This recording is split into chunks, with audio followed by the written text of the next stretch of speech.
Hey y'all, 3B. This is your special video I'm making just for you. Um, so I edited down our class video I got from Zoom. Basically, we're doing three things here today. One, we're going to look over our pre-work that was due today. Two, I'm going to give a brief instruction about rational exponents. Three, we'll do a guided practice with those rational exponents. And then four, I'm going to direct you all to a problem set that I want you to work on to see if you got any idea what's going on with this concept. You're going to upload a picture of that to Canvas. All right, here we go. And I'm cutting this thing together, so it's going to cut to the Zoom. You'll see. See it too? Screen too? Yeah. Okay. Oh, and I'm recording. Okay. Can everybody see my screen? Just give me one yes, just to make sure. This recording thing's a little different. Yes. Okay, cool. Alrighty. So for the pre-work, I asked y'all to watch a screencast, take some notes, and answer a few questions. And again, I said if you turn in your pre-work early, you get that bonus point. I saw Selena turn in her pre-work early. Looked good. So the bonus point was awarded. Here's a picture of her notes. Looks pretty darn good, right? She just kind of took notes on that screencast from Miss Sallow. I hope it was refreshing hearing another math teacher's voice instead of my own, maybe for a change. If not, I'll probably make the next one. But here's a picture of her notes. If you didn't like your notes or you want to look at hers further, don't forget you have access to these slides. Feel free to access them at any time. For the four questions, the first one was, what do we mean when we say 9 squared is 2 factors of 9? She said, it means that, 9 times 9. The second question was, what is 9 to 1/2? It's 3, because that's one of 2 factors of 9. I'm going to go over that more in a minute, but she was right here. The third one asked you why 4 to the 1/2 is 2. So Jake said his method was, it's because 4 divided by 2 is equal to 2. The reason that's not right is because you can't just, if you're raising something to a half power, you can't just divide by 2 to get the answer. You have to use the one of 2 factors concept, which I'll clarify again in just a minute. And she asked the question, what do I do if the exponent's negative? I think she's referring to like a negative fraction, which we will touch upon that. But it's really no different than the negative fractions you all told me about in the warm-up, and that they just go in the denominator. So anyway, that's what I was looking for. Appreciate y'all working on that screencast. I think it's better to take notes offline than all just copy together. I think it works out better. Okay, we're going to skip the group discussion, unfortunately, just because we don't have quite enough time. Well, okay, here we go. All right, so with rational exponents, you don't need to jot down notes right now because these notes were taken in the screencast. So if you missed those, you can go back and do it later because we're just not going to spend time taking those notes right now. But I'm going to go over the concept briefly. So rational exponents basically means a fraction as an exponent, okay? And when we start to figure out how we do rational exponents, we think of it as a fraction of the factors. So for instance, 9 to the 0 power is 0 factors of 9. I'm not multiplying 9 at all, so that's just the same as having 1. If I multiply nothing, the multiplicative identity is 1, so that's your answer. If I have 9 to the first power, that's 1 factor of 9. That's just a fat 9 hanging out. So the answer is just 9. 9 to the second power is 2 factors of 9. That's 9 times 9. Now 9 to the 1/2, basically what you're thinking of now is, now I'm looking for one of 2 factors of 9. So basically, I'm going to annotate on this thing too. I'm thinking of, okay, I'm looking for 2 factors. So it means I'm looking for 2 exact same things that multiply together to give me 9. And you don't even need to know, you can just use guess and check here. You can say, all right, 1 times 1 is 1. No, it doesn't work. 2 times 2 is 4. That doesn't work. Oh, it's 3 times 3. And obviously we know that. But when you get to higher numbers, you could just use guess and check. So the 2 factors of 9 are these 3's. The 1/2 tells you want exactly 1 of those factors. So the answer there would be 3. 2 factors that give you 9, that's 3 and 3. That's what the denominator tells you. Hey, cut 9 into 2 factors. And the numerator tells you, all right, I want one of those factors. So that's how much you're cutting. Cut into 2 factors. And the 1 is the half.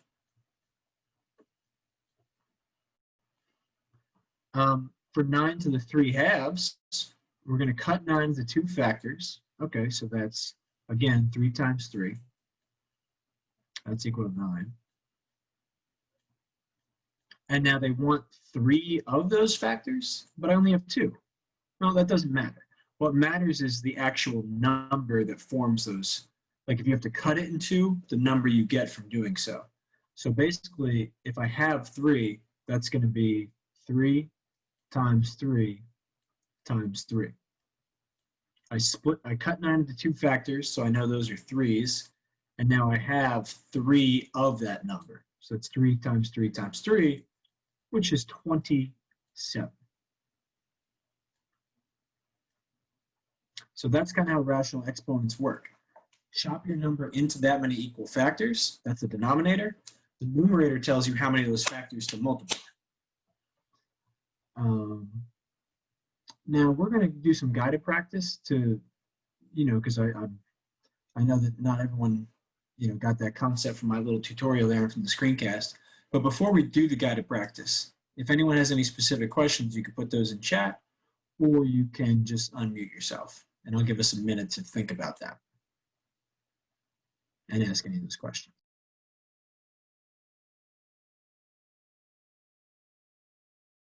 Oops, I just muted myself. I'll put a minute timer. You can look this bad boy over. Let me know if you got any questions.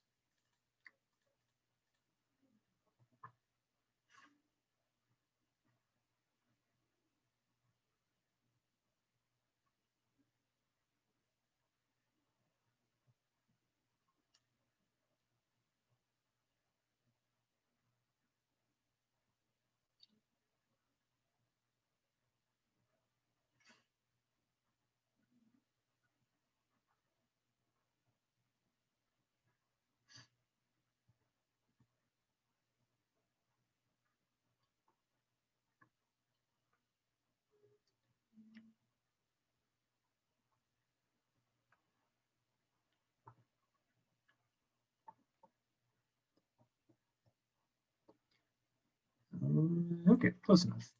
All right, seems like we're pretty good. So then now what we're going to do, let's get to our guided practice. We're going to work on a very short quizzes together. And what you need to do is you're going to write these problems down in your notes. So I said for the last part, don't care if you actually write down notes. For this part, 100% need you to. So what you're going to do, open your notebook. The topic is rational exponents practice. All right, the topic, let me clear this, is rational exponents practice. And again, practices, if you want to put them in your index, are optional. The notes you took for your screencast should totally be a topic in your index about rational exponents, but the practice piece, that's up to you. Okay, y'all. Next up, you're going to see me going over this quizzes here. Make sure you copy down these 3 guided practice problems into your notebook. Yeah, and that's it. And if you're completely baffled, that's okay. I'll work out the first one after like a minute. So here we go.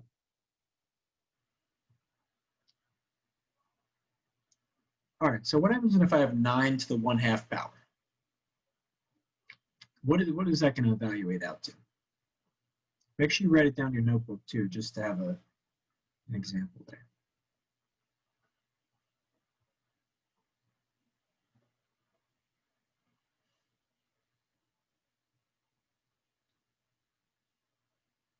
All right, 6 seconds. 4, 3, 2. All right, let's see how we did. All right, good. Most of us got that. Looks like 16 of us got 3. So just remember, that's 1 of 2 factors of 9. 3 times 3 is 9. But since so many of us got that, I'm going to wait for the next one to go over it explicitly if we need to. And don't forget to write these down. Next question. 16 to the 1/4. Here we go. Uh, 16 to the 1/4. And remember what that fraction means, right? One of four factors. One of four factors. The time was a little short on this one, so sorry about that. If you're picking one before you have time to work it out, I'll fix that. This is the first time I'm doing this. Okay, so I know the time was a little short, which might be why, but 10 of us picked 4, 7 of us picked 2, and 1 of us picked 8. The correct answer was 2. Switch to my shared screen real quick. Go back to your Zoom tab so you can see my annotation. And let's take a look here. I don't want that color. Well, why are you giving that color? Nobody wants that. There, that's better. All right, so 16 to the 1/4. That's 1 of 4 factors.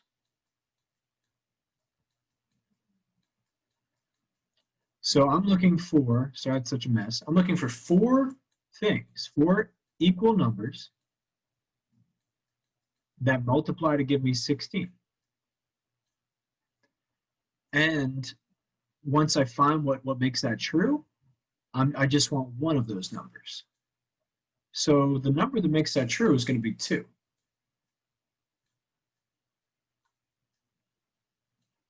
2 times 2 times 2 times 2.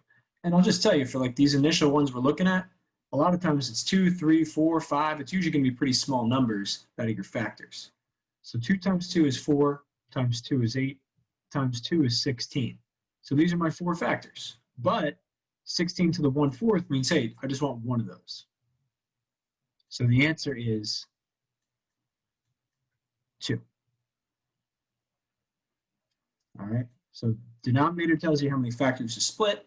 Numerator tells you how many of those factors you want. Let's try the next one. Clear those annotations. All right, 8 to the 2/3. 8 to the 2/3. So 2 of 3 factors of 8. So we got to split 8 into 3 factors and then take 2 of them. So you get us down 8 times 2/3, 8 to the 2/3 power. Sorry, I'll make this timer, I'm going to fix this and make the timer a little longer for the next time we do it. Okay, so 9 of us said 2, 6 of us said 4. Switch to my screen so I could annotate again to make this, to show how we would have got 4 here, because 4 is the right answer. So 2 of 3 factors. So basically, again, I'm getting 3 things that multiply to give me 8.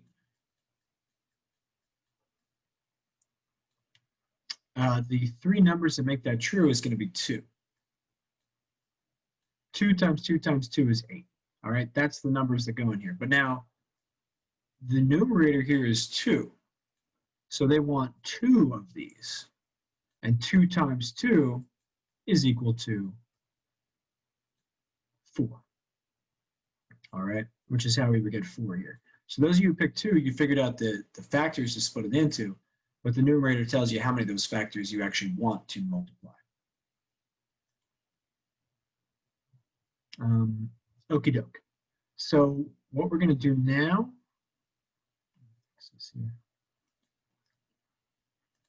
I have another quizzes for y'all to work on, but this one's going to be independent, and you can work at your own pace and check your answers on it. So let me go back here. Clear my annotations here. Go back. All right, also there's one more piece to this video version of the class that I was not there for because of this training. So what you're going to do now on Canvas, you're going to go to the 1.4 classwork quizzes practice. It's an assignment. So you'll see special instructions for 3B. This video is linked in there. Also, there's a document on there. You are going to go in that document and do your best to work on those 10 problems I got in there. You're going to upload a picture of your work to Canvas. Now give it a good try. Try to get all those problems if you can. I think the instruction was hopefully pretty clear so you can do it. If not, write down in your notes, say I tried, here's some work, don't know what I'm doing, need help, and upload that. All right, I just want to see an upload of some of your work. Again, this should be done on Friday. And email me if you all have any questions, and we'll clarify everything on Tuesday. But I appreciate you all working off this video. Sorry this is the best I could offer you, but you did get a personalized video edited by me. So I'm here, I'm on open shot, I'm clipping things together. I don't know, this is pretty good, I think. Anywho, farewell. See you on Tuesday. Oh, don't forget to do your classwork. Bye bye. Oh, one other thing to mention. Next time you have pre-work due, it's a Khan Academy assignment. Should be self-explanatory. Just do the assignment, take a picture. And your next problem set is going to be due on Friday. It includes concepts from this lesson, and it starts talking about square roots and radicals. If you don't understand the radical piece yet, that's fine, but you should be able to start messing around with some of those problems with fractional exponents. And again, if it's a huge issue, office hours on Wednesday, class on Tuesday, so just kind of do the best you can in the meantime. All right, farewell.